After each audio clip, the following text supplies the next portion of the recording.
असम में विधानसभा चुनाव के लिए गुरुवार को मतदान हुआ है और इसी बीच कांग्रेस के असम प्रभारी और पूर्व केंद्रीय मंत्री जितेंद्र सिंह ने इस राज्य में जमीन आवंटन को लेकर बड़े आरोप लगाए हैं। उन्होंने कहा कि यहां रामदेव, अडानी और अंबानी को 1,30,000 बीघा जमीन दी गई है। उन्होंने मुख्यमंत्री हिमंता बिस्वा शर्मा को प्रॉपर्टी डीलर तक कह दिया। असम चुनाव होने के बाद अलवर पहुंचे पूर्व केंद्रीय मंत्री जितेंद्र सिंह का शुक्रवार को नेता प्रतिपक्ष टीकाराम जूली सहित अन्य नेताओं ने फूलबाग में स्वागत किया। सिंह ने मीडिया से बातचीत करते हुए कहा कि असम में बंपर वोटिंग हुई है जो एंटी इनकम्बेंसी को दर्शाता है। इन्होंने आरोप लगाया कि सीएम बिस्वा ने असम में बाबा रामदेव को 60,000 बीघा, अडानी को 40,000 बीघा और अंबानी को 30,000 बीघा जमीन दे रखी है। सिंह ने कहा कि कांग्रेस नेता पवन खेड़ा ने मुख्यमंत्री के पास कई पासपोर्ट होने और उनकी अलग अलग देशों में प्रॉपर्टी होने की बात कही थी, लेकिन हमने सवाल उठाया तो जांच करने की जगह उल्टी सीधी पोस्ट डालने के साथ पवन खेड़ा के घर असम और दिल्ली पुलिस को भेजा जा रहा है। ईवीएम को लेकर भी पूर्व केंद्रीय मंत्री ने सवाल उठाए हैं। महिला आरक्षण पर जितेंद्र सिंह ने कहा कि यह कांग्रेस नेता सोनिया गांधी की सोच का ही परिणाम है। असम का चुनाव अभी संपन्न ही हुआ है और आपने देखा है कि रिकॉर्ड पोलिंग हुई है।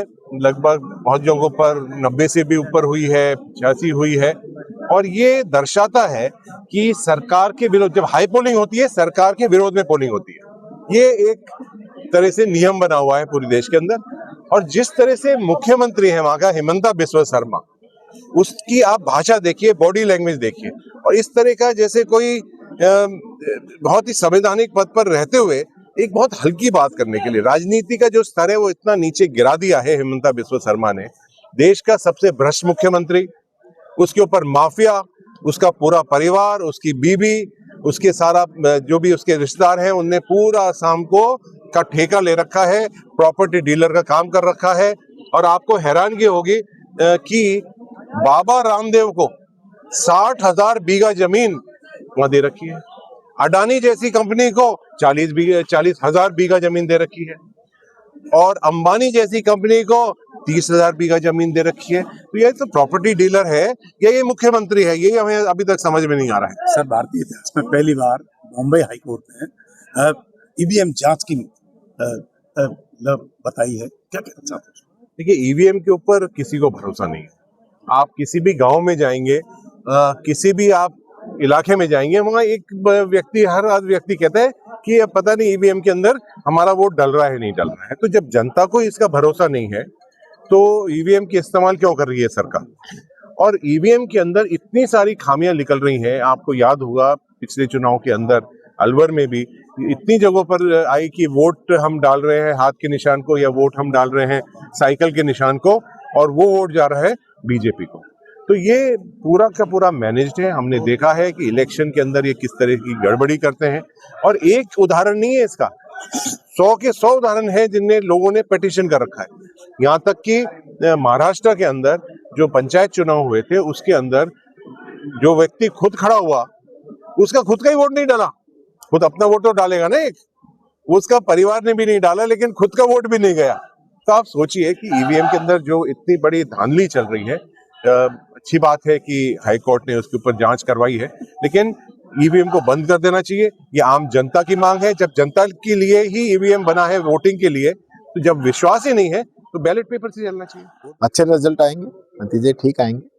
आदरणीय भंवर जितेंद्र सिंह जी जो हमारे आसाम के प्रभारी हैं और लगातार जो है आसाम में सक्रिय रहे हैं, बहुत अच्छी वहाँ पे है।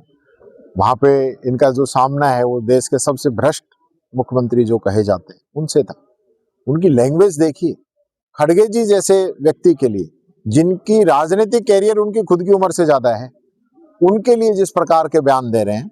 पवन खेड़ा जी ने उनकी बीवी के पासपोर्ट के बारे में जो आवाज उठाई, उसके खिलाफ मुकदमे दर्ज करा के उसके घर पुलिस भेज रहे हैं। तो इसका मतलब तो विपक्ष पूछे ही मत कुछ भी। आप जांच कराते ना, आप जांच कराते, आप कहते हैं पवन खेड़ा जी के जो आरोप है ये गलत है, ये देखिए हकीकत ही है। कोई सजा की जरूरत ही नहीं है। राजनीति में तो हम कोई बयान देते हैं और वो बयान अगर झूठा है तो फिर उससे बढ़ के हमारे लिए कोई सजा नहीं है नेता के लिए, तो कि हम गलत बयानबाजी कर रहे हैं। तो ऐसे दिन के खिलाफ कोई बोले ही मत। नरेंद्र मोदी जी ने कहा मैं $1 बरोबर कर दूंगा, 100 रुपए के बरोबर कर दिए। 400 रुपए सिलेंडर की बात करता था, 950 में नहीं मिल रहा, लाइन लगा रखी है। भ्रष्टाचार, आतंकवाद खत्म करने की बात कर रहा था। पाकिस्तान के आतंकी हमारे देश में आके मार के जा रहे हैं और ये बोल नहीं रहे हैं, ये इनकी विदेश नीति है। तो मोदी जी और इनकी पूरा ये जो सिस्टम है, जो डबल इंजन करते हैं, ये पूरा झूठ का जो है एक काट की हांडी इन्होंने चढ़ा रखी है, जिसमें झूठ पका रहे हैं। वहीं नेता प्रतिपक्ष टीकाराम जूली ने इंदिरा गांधी और राजीव गांधी की हत्या पर फिल्म नहीं बनने को लेकर सवाल उठाते हुए सियासी बहस को और तेज कर दिया। जूली ने धुरंधर और कश्मीर फाइल्स जैसी फिल्मों पर तंज कसा कि बीजेपी के नेता आतंकवादियों को कंधार छोड़ने गए थे, लेकिन वे उस पर फिल्म नहीं बनवाएंगे। वहीं पूर्व प्रधानमंत्री राजीव गांधी को बम और इंदिरा गांधी को गोली मार दी गई, लेकिन उस पर भी फिल्म नहीं बनाई जाती। जूली ने कहा कि महिला आरक्षण बिल की शुरुआत सबसे पहले कांग्रेस नेता सोनिया गांधी ने की थी और अब बीजेपी ने इसे सिर्फ पास करवाया है। नेता प्रतिपक्ष ने यह भी कहा कि कच्चे तेल की कीमतें कम होने का फायदा जनता तक नहीं पहुंचता। इसके विपरीत कच्चा तेल महंगा होने पर टैक्स लाद दिया जाता है। बड़ी बात नहीं करता, पिक्चरें बनवाता है। आज तक किसी नेता को जरूरत नहीं पड़ी कि वो इस प्रकार की पिक्चरें बनवाएं। इसमें तो कई चीजें ऐसी है जो कांग्रेस के समय की थी, वो भी खुद ही बता रहा है। ये पिक्चर नहीं बनाएगा कि बीजेपी के नेता बीजेपी के समय में आतंकवादियों को कंधार छोड़ने गए थे, वो तो नहीं बनाएंगे पिक्चर, उसमें तो जोर पड़ेगा। बनाओ ना, वो पिक्चर बनाओ कि राजीव गांधी जी को बम से उड़ा दिया गया, बनाओ ना। इंदिरा गांधी जी को गोली मार दी गई थी, बनाओ आतंकवाद को खत्म करते हुए। वो पिक्चर नहीं बनाएंगे। पिक्चर तो वो चाहिए ना जिसमें मोदी जी का महिमा मंडन हो। देश का नाश कर दिया। आज जीडीपी क्या है, जीडीपी का आज क्या जीडीपी है, क्या महंगाई है, क्या बेरोजगारी है। जो मुद्दे हैं, किसान का मुद्दा है, बेरोजगारी का मुद्दा है, युवाओं को रोजगार का मुद्दा है, कोई जिक्र ही नहीं है। बातें होती पिक्चरों की। वहीं राजगढ़ लक्ष्मणगढ़ से कांग्रेस के विधायक मांगीलाल मीणा ने असम सहित 5 राज्यों में विधानसभा चुनाव को सेमीफाइनल बताते हुए कांग्रेस के गठबंधन की सरकार बनने का दावा किया है। मीणा के अनुसार कांग्रेस नेता पवन खेड़ा पर कार्रवाई जांच एजेंसी के दुरुपयोग का उदाहरण है। इसके अलावा पूर्व केंद्रीय मंत्री जितेंद्र सिंह के मार्गदर्शन में असम में कांग्रेस पार्टी ने शानदार चुनाव लड़ा है। मीणा ने कहा कि केरल और पश्चिम बंगाल में भी इंडिया गठबंधन की सरकार बनेगी। उनका कहना था कि जनता मोदी सरकार की नीतियों से परेशान है और इसलिए भाजपा के खिलाफ बम पर वोटिंग हुई है। तो देश के 5 राज्यों में विधानसभा चुनाव चल रहे हैं और इस बार सेमीफाइनल माना जा रहा है। आप पार्टी के विधायक हैं, क्या कहें? अभी जो 5 राज्यों में चुनाव होने थे, जिनमें 3 में कल वोटिंग हो गया है। 9 तारीख को वोटिंग था, 3 में वोटिंग हो गया है और केरल और आसाम में और 5 राज्यों में हम जीतेंगे। और भंवर साहब वहाँ के प्रभारी हैं आसाम के, और वहाँ हमारी सीटें जो बहुमत से बहुत ज़्यादा आ रही हैं। और केरल में भी सरकार बन रही है, 5 राज्यों में सरकार बन गई कांग्रेस की। और ये सेमीफाइनल मानना इनका जनता का मन है, जो इनकी झूठ की राजनीति से असत्ता के सहारे चलते हैं। ये कभी 33% आरक्षण महिला बिल लाने की बात करते हैं, ये चुनाव के समय करते हैं, लोगों को भ्रमित करने का काम करते हैं। अगर महिला के प्रति सम्मान था तो कांग्रेस तो पहले ही चाहती थी महिलाओं को 33% आरक्षण होना चाहिए। ये इलेक्शन के बाद में लाना चाहिए इनको, और सर्वदलीय बैठक करके और लोकसभा में विचार विमर्श करके फिर लाना चाहिए।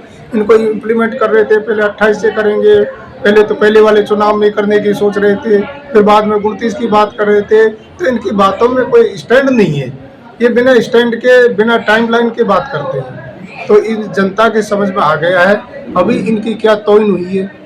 पाकिस्तान से पूछ लिया सीज फायर के लिए, वो कह रहा है ईरान में जो, और इनसे कुछ पूछा ही नहीं। ये बोलने की स्थिति में नहीं है। एपस्टीन फाइल में इतने फंस गए हैं कि जनता के सब समझ आ गया है। और 2029 में भी हमारी सरकार है, जो लोकसभा चुनाव में भारत में भी हमारी सरकार बनेगी, 5 राज्यों में सरकार बनेगी। और कांग्रेस पार्टी अच्छा काम कर रही है और जनता कांग्रेस के साथ है। सब जिस तरह पवन खेड़ा जी को गिरफ्तार किया है या उनके खिलाफ कार्रवाई की है, गिरफ्तार करने की कोशिश हुई है, क्या कहेंगे आप? ऐसे चुनाव के टाइम पे इस तरह की राजनीति करते हैं, छोटी हरकतें करते हैं। उनने सत्यता उजागर की तो सत्ता का परीक्षण करो ने। इस तरह से क्यों उनको प्रताड़ित करने का काम करते हैं? इनकी शैली है। ये ईडी, सीबीआई, इनकम टैक्स या पुलिस प्रशासन का सहारा लेके और गलत मैसेज देना चाहते हैं जनता को, और जनता की समझ आ गया, जनता के ऊपर कोई असर नहीं आएगा इनका।